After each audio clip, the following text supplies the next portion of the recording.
A 19-year-old college freshman, traveling alone to meet an online date, vanished from a budget hotel in downtown Chicago in the winter of 2022. Police initially dismissed it as a voluntary disappearance, another young adult who chose to walk away. But there was no luggage taken, no bank activity, no goodbye message. 18 months passed. Then hotel staff finally forced open a room that had remained locked, paid for, and untouched the entire time. Inside, they didn't find signs of life, but something far more disturbing, something that rewrote every assumption about how this boy vanished. The last message arrived at 11:47 p.m., glowing softly on his mother's phone while the house slept. "I'm at the hotel. I'll text you when I'm back. Love you." It wasn't unusual. 19-year-old Evan Miller had always been independent in small, careful ways: late-night study sessions, solo bus rides back from campus, quiet confidence wrapped in politeness. Still, his mother stared at the screen longer than she needed to, a faint knot tightening in her chest. Something about the wording felt final. She typed back immediately. "Be safe. Call me if you need anything." The message was marked "Read." There was no reply. Evan was a first-year college student majoring in computer science, the kind of kid professors remembered because he listened more than he spoke. He worked part-time at the campus library, sent his little sister memes during lectures, and planned everything weeks in advance. That was why, when he mentioned he was meeting someone he'd connected with online, his family noticed. "She seems nice," he'd said casually at dinner 2 nights earlier, pushing pasta around his plate. "We've been talking for months." His father raised an eyebrow. "You've never met her?" "Video calls, voice notes. It's fine," Evan replied, smiling, though his leg bounced under the table. "We're just hanging out, coffee, maybe dinner." His roommate, Jason, remembered the same nervous energy that afternoon as Evan packed an overnight bag. "You sure about the cheap hotel?" Jason asked. "You could crash at my cousin's place." Evan shrugged.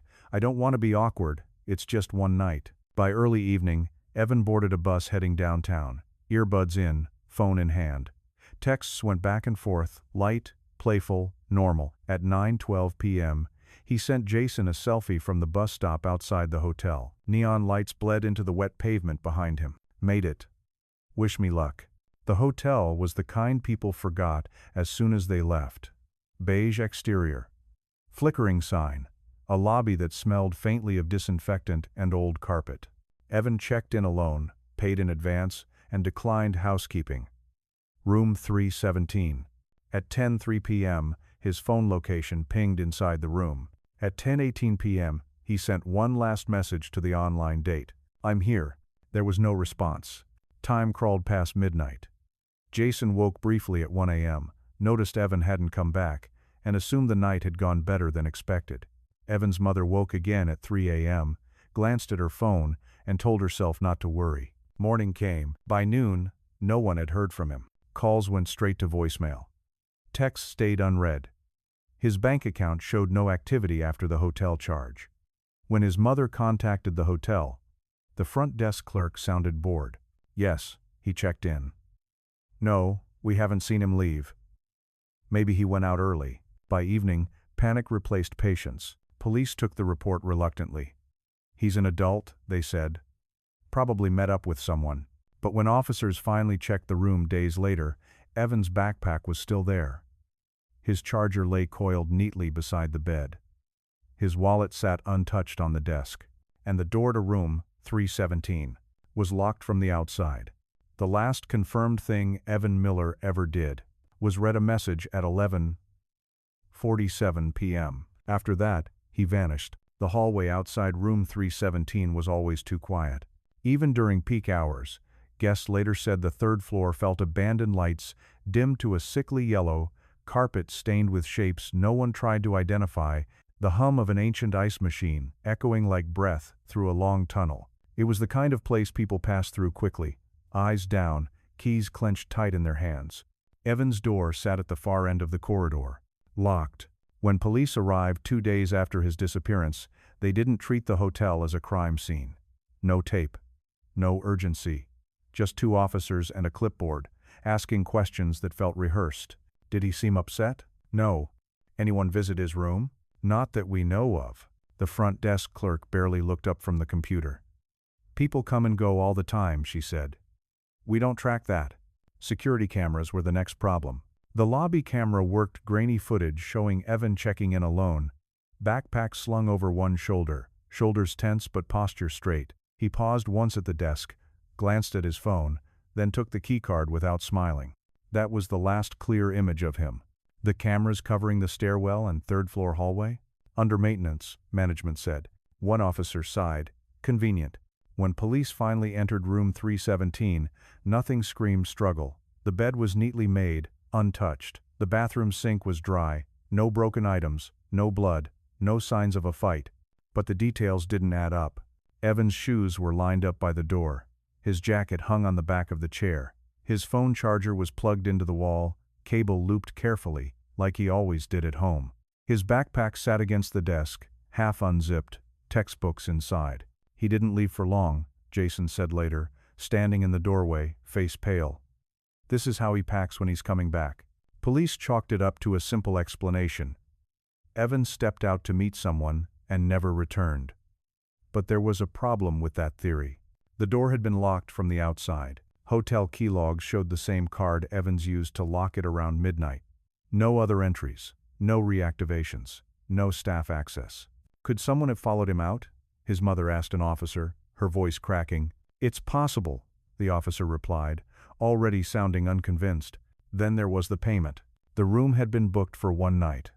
But the charge kept renewing automatically every week. No one questioned it. As long as the money cleared, the system treated room 317 as occupied.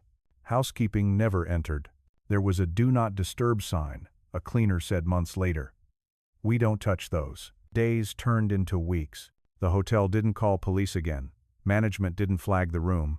No welfare check, no smell complaints, nothing that forced attention. Outside, Evan's parents plastered the city with flyers. His face stared out from lampposts, bus stops, coffee shop windows. Have you seen me? Printed in bold beneath his smiling photo. Inside the hotel, room 317 remained sealed. Detectives pushed harder, but without evidence, the case stalled. Voluntary disappearance stayed at the top of the report. College stress, a secret life, a bad choice. Yet everyone close to Evan said the same thing. He wouldn't do this. He wouldn't leave his phone. He wouldn't disappear without saying goodbye. 3 weeks after Evan vanished, a guest staying across the hall reported hearing a phone vibrate late at night. Maintenance checked the hallway. Nothing. Room 317 stayed locked, paid for, silent. And slowly, as months passed and hope thinned, one terrifying question settled in the minds of those who refused to forget. If Evan walked out on his own, why did it feel like the hotel itself was trying to keep whatever happened inside that room hidden? The door never opened. Not for 18 months. The dating profile disappeared 3 days after Evan vanished. One moment it was there, saved screenshots on his phone, a username burned into his message history, and the next, it was gone. Deleted. Not deactivated.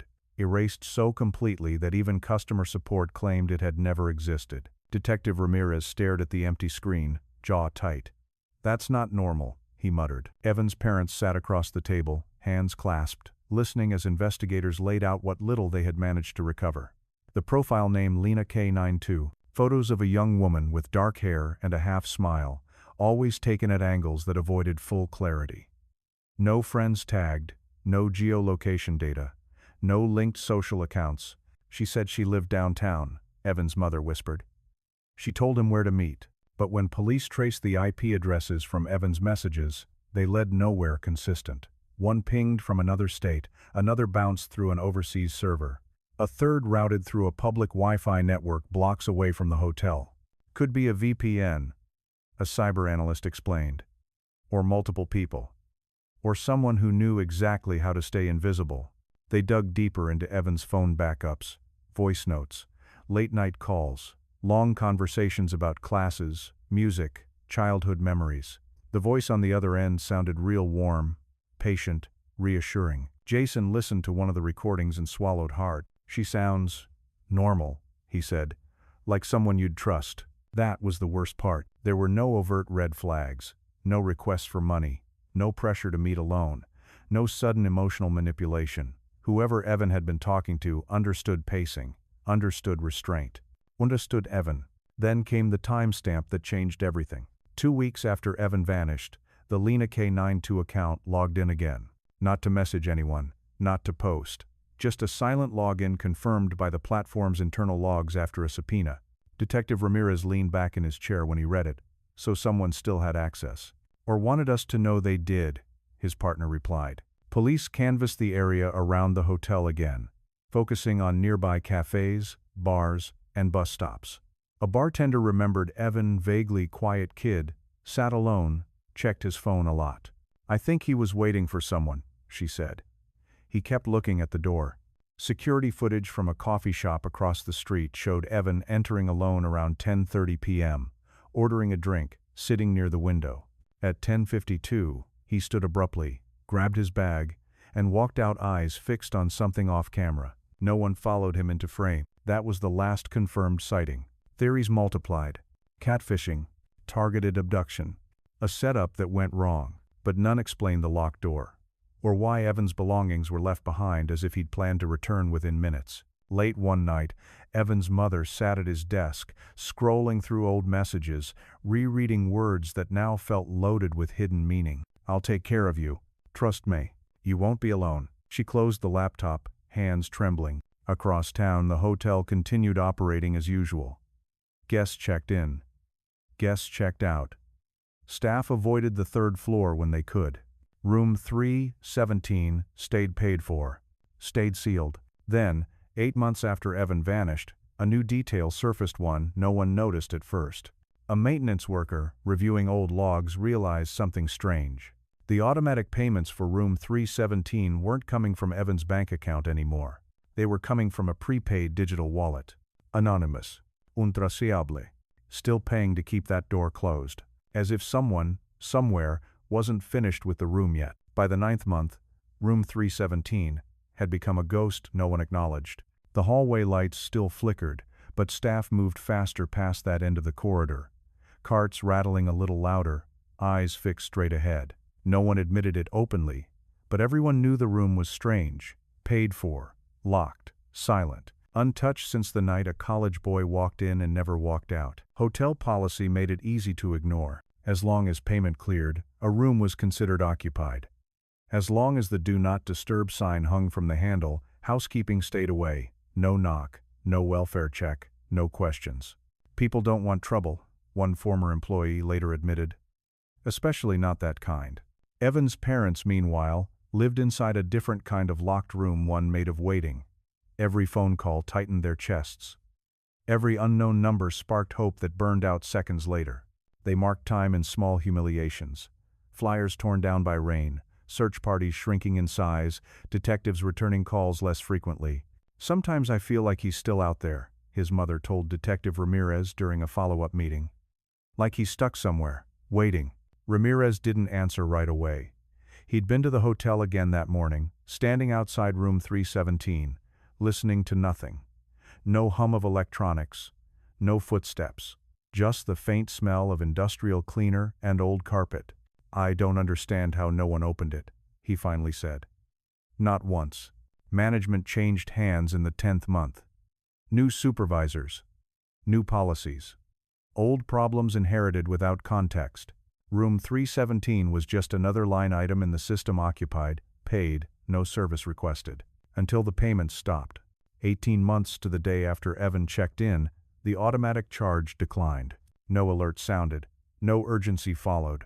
The system simply flagged the room as unpaid. A young assistant manager named Carla noticed it during her shift audit. She frowned at the screen. Wasn't this room supposed to be empty? She asked maintenance. Maintenance shrugged. It's been locked forever. Carla checked the file. Name. Age. Missing person report attached as a note no one had read in over a year. Her stomach tightened. Hotel policy finally kicked in. Unpaid rooms were to be cleared within 24 hours. The next afternoon, 2 maintenance workers stood outside room 317 with a master key. The Do Not Disturb sign still hung crookedly from the handle, faded now, edges curled. You ever been inside? One asked quietly. The other shook his head. Nope. They knocked once. Nothing. They knocked again, louder. Still nothing. Carla watched from the end of the hall, arms crossed, pulse quickening. She told herself it would be dusty, empty, embarrassing, maybe proof that everyone had made a big deal out of nothing. The key slid into the lock. It resisted for a moment, as if the mechanism itself didn't want to move. Then it clicked. The door opened only a few inches before something stopped it. A smell leaked out, first stale, heavy, unmistakably wrong. One of the men gagged, hand flying to his mouth. "Oh no," he whispered. Carla stepped closer despite herself, peering through the narrow gap. The room looked frozen. Curtains drawn, light thin and gray. Furniture exactly where Evan had left it. Then she saw the floor, and she screamed. Police arrived within minutes this time. The hallway filled with voices, radios crackling, boots thudding against the carpet. Yellow tape finally went up far too late. Detective Ramirez stood in the doorway, eyes scanning the room, his face draining of color as realization settled in. 18 months. 18 months while the answer had been right here. Behind a locked door no one bothered to open. And whatever lay inside room 317 made one thing horrifyingly clear. Evan Miller hadn't vanished into the city. He'd never left the hotel at all. The smell hit first. Not sharp, old, heavy.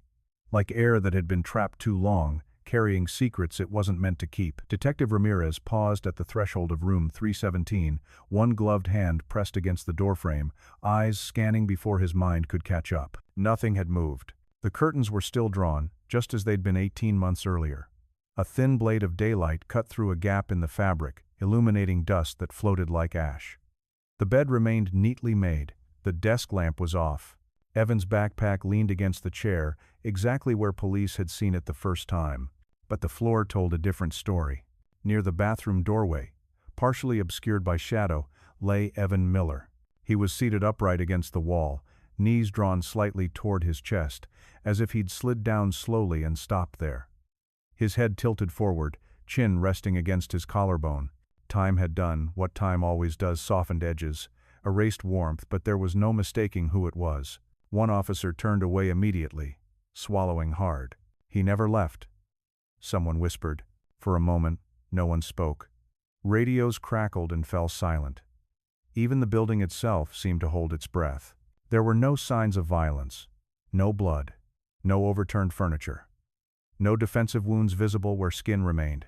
Evan's clothes were clean, carefully chosen jeans, hoodie, sneakers he'd worn almost every day. He still had his phone. It lay beside his right hand, screen dark, battery long dead. The medical examiner would later say the position suggested Evan had been alive in that room for hours, maybe longer after police first searched it. That he may have tried to stand, that he may have sat back down, exhausted, disoriented, waiting for someone who never came. Why didn't he call out? His mother sobbed later when Ramirez explained. He might have, Ramirez said quietly. No one was listening. Investigators worked carefully, cataloging every object, every inch of space. The bathroom sink was dry, but the tub showed faint marks, finger streaks along the porcelain edge. On the nightstand sat an unopened bottle of water. On the desk, Evan's notebook lay open to a single page. 3 words were written there. "I trusted her." The phone, once charged, revealed more. Draft messages never sent. Missed calls made after midnight to his mother, to Jason, to an unknown number, listed only as Lena. The last outgoing call attempt happened at 12:41 a.m. Voicemail. There were incoming messages too, ones police had never seen because the phone died shortly after. "Where are you?" "I'm outside." "Open the door." The timestamps didn't match the key logs. Someone had been communicating with Evan while the door remained locked. Security footage was re-examined with new urgency.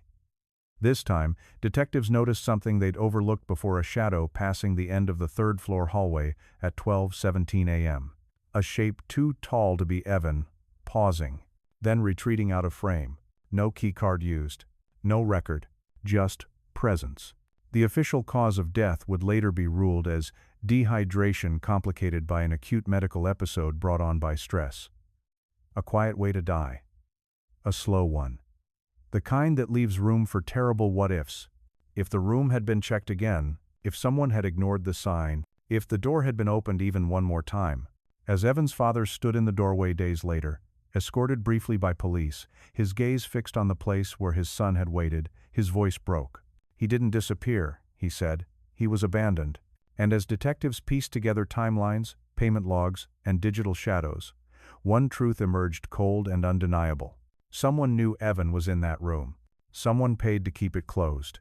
And someone walked away, leaving a 19-year-old boy to die alone, behind a door that should never have stayed locked. The city moved on faster than the truth did. Within days of the discovery in room 317, the hotel scrubbed its name from headlines, issued a carefully worded apology, and quietly updated its policies. Mandatory wellness checks, limited do not disturb durations. New camera systems promised, but not yet installed. Changes written in ink that arrived too late to matter. Evan Miller was buried on a gray morning beneath bare trees and low clouds. His friends from college stood in clusters, hands shoved into coat pockets, staring at the ground like it might offer answers. Jason couldn't stop replaying their last conversation, the joke about the hotel, the half-smile Evan wore when he said, "It's just one night." "It wasn't," Jason whispered. Detective Ramirez testified before an internal review board weeks later, his voice steady but eyes hollow. He spoke about systemic failures, about assumptions, about how easily a disappearance became paperwork instead of a person. "There was no single villain," he said. "That's what makes this worse." The online account was never definitively traced to a real individual. Whoever or whatever Lena K92 was, they vanished as cleanly as Evan hadn't. The prepaid wallet that kept the room paid went cold the moment the body was found. No withdrawals, no activity, no trail. Some investigators believed the account belonged to someone who panicked. Others suspected something more deliberate, a test of control, curiosity without consequence. Evan's mother refused to let the story fade. She spoke at universities, at conferences, at city council meetings where people nodded solemnly and promised reforms. She held up her son's photo and told audiences the detail that haunted her most. "He did everything right," she said, and it still wasn't enough. At night, she sometimes imagined him sitting against that wall, phone in his hand, listening for footsteps that never came. Imagined the sound of carts rolling past the door, voices laughing in the hallway, life continuing inches away while her son waited, believing help would arrive. The hotel eventually renovated the third floor. Room 317 was renumbered, repainted, rebooked. Guests slept there again, unaware of what once lingered in the walls. Some reported strange things, phones losing signal, lights flickering, a sense of unease they couldn't explain. Management dismissed it as nerves, coincidence. But those who knew the case never stayed there. Because Evan's story wasn't just about an online date or a locked door. It was about how easily a person could vanish without leaving a place at all. How silence, policy, and indifference could combine into something lethal. In the end, there was no dramatic confession. No arrest. No final villain to point at. Just a 19-year-old boy who trusted someone he never met, and a room that stayed closed long enough to let him disappear in plain sight. Evan Miller didn't vanish into darkness. He vanished while surrounded by people, and that may be the most unsettling truth of all.